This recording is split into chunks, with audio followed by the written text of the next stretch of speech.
Welcome to Lynn's After Work Words of Wisdom. It's Wednesday. It's August the 28th. It's raining out here, folks.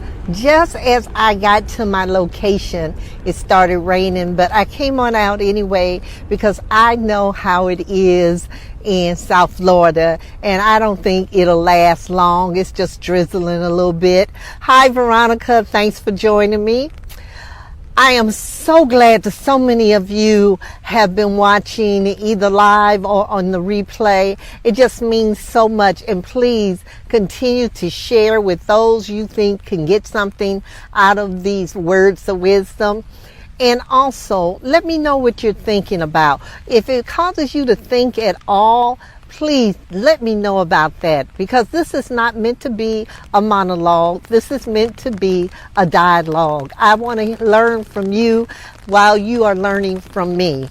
So I am going to continue with part 2 of the 4 agreements. In case you didn't see the video from Monday, I'm talking about the book which was written by Miguel Ruiz, in which he talks about making agreements with yourself.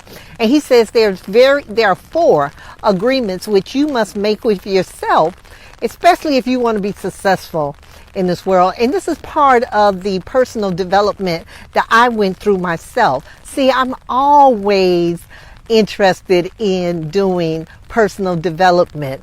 Hello, Alicia James. That's Miss Millionaire, y'all.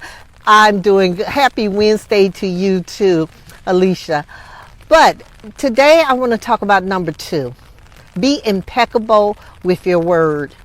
And when I first learned about this, I thought he was talking about always doing what you said you're going to do. But the more I studied, I learned that being impeccable with your word and in your word goes a lot deeper than just doing what you said you would do. Because see, to be impeccable means without sin also. The Bible tells us that the tongue is the most dangerous organ in the body. It can be a dangerous weapon depending on how you use it. See, sometimes people use their tongue for good, and sometimes they use it for evil. And by evil, I mean by the things they say about people, to people, and against people. See, you should not use your tongue, and the words that you come out of your mouth really manifest what's in your mind and what's in your heart. See, if you're thinking evil things, eventually evil will come out of your mouth. But when you're thinking good things, that is what you're going to talk about. That's what the words that are going to come out of your mouth are going to be for good, not for bad. See, being impeccable with your word means you will not be a false witness against your brother or your sister.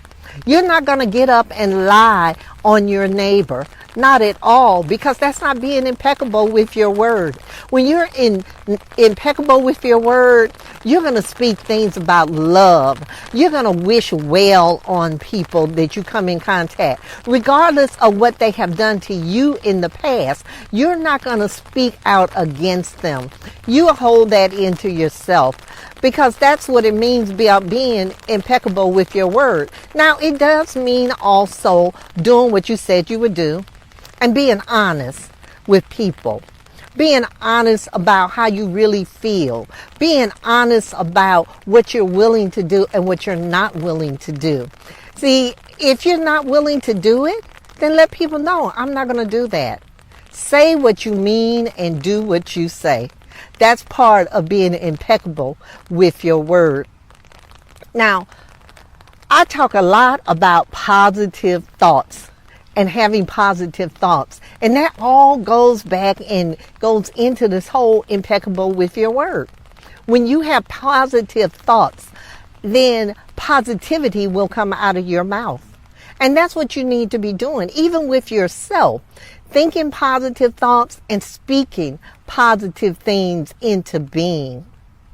And I am so happy that I had the opportunity to read this book. And I know that it's going to bless some of you out there. And you should also pick up your copy of The 4 Agreements by Miguel Ruiz. Well, it didn't stop raining, and I really shouldn't be out here in this weather. I know, Veronica, I'm just really getting over that cold, and now I act like I want to get it back again. So I'm going to cut this short today, and that's all I want to say. Yes, last time on Monday, I talked about always doing your best, and today is be impeccable with your word. Now, on next Monday, when I come to you, I'll still be talking about the 4 agreements, and I'll be talking about the 3rd one. Make no assumptions. Woo! That's a big one, y'all. Make no assumptions. But until then, I'm Lynn Whitfield, your sister and your beacon of light, navigating you to a brighter and better tomorrow. Now, go out and be better on purpose. And if you're down here in Florida where I am, please get prepared, because Dorian is headed in our direction. And I want all of my people to be safe. So get your water, get your batteries, do whatever you need to do to make sure you and your family are safe. And I'll see you on the other side of Dorian after the storm. Love you.